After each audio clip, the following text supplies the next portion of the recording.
So let's look at an example of a vector-valued function, actually two.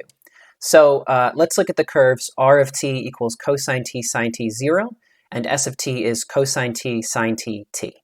So you may have seen parameterizations in Calc 1. That's really sort of what we're doing here. We're taking a curve and we're parameterizing it with some variable t.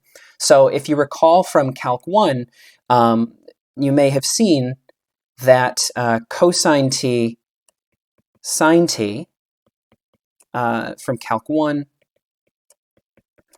is a circle.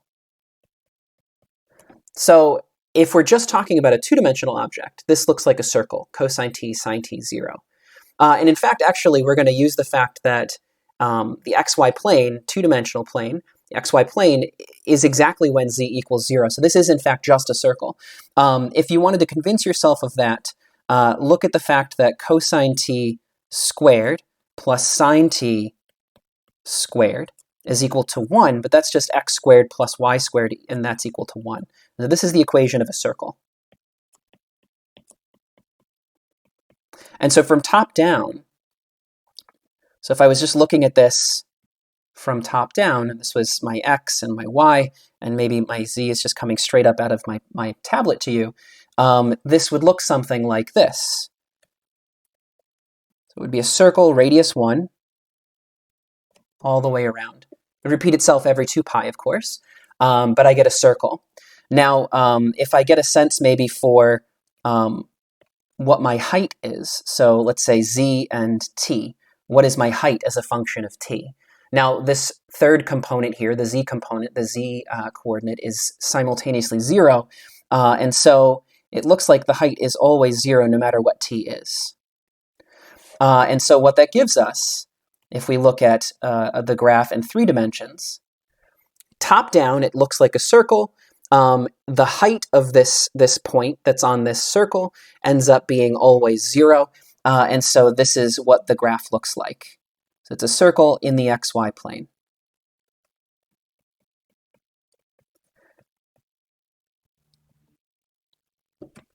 Okay, so let's take a look at the second one. S of t is cosine t sine t t. Okay, so now let's look at the second part. We're looking at s of t this time. And s of t, with s of t, we still have x is equal to cosine t, y is equal to sine t, and so we still have x squared plus y squared is equal to 1.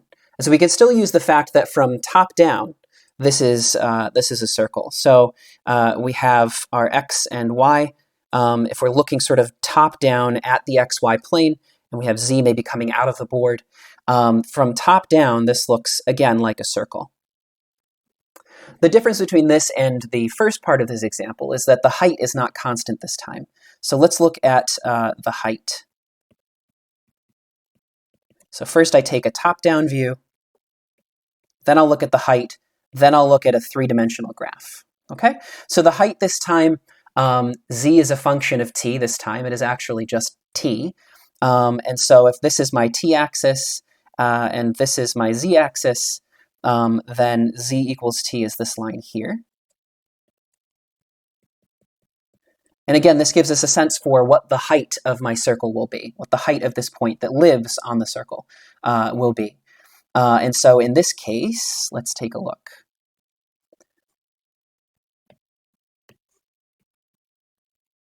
We could maybe even plot some points to convince ourselves too. For example,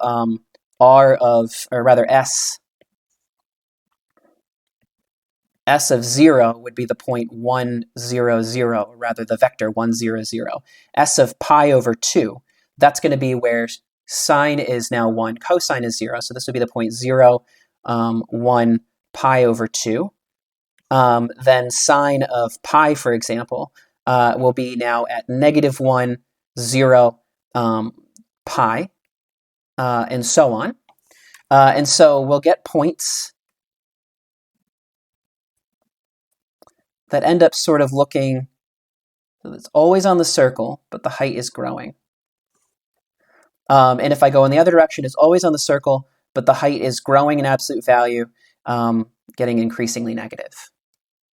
Okay, so what ends up happening is, because I'm always living on the circle, so I'm always here on the circle, my height is changing with t. I go around the circle, but I go up as t increases. And I go around the circle, but I go down as t decreases. Right? It's pretty cool. It allows us, again, these are very special looking functions, very special looking things in 3 dimensions. They're sort of linear almost. And because they're only in terms of one variable, at some point I might be able to actually take derivatives of things. So more on that to come.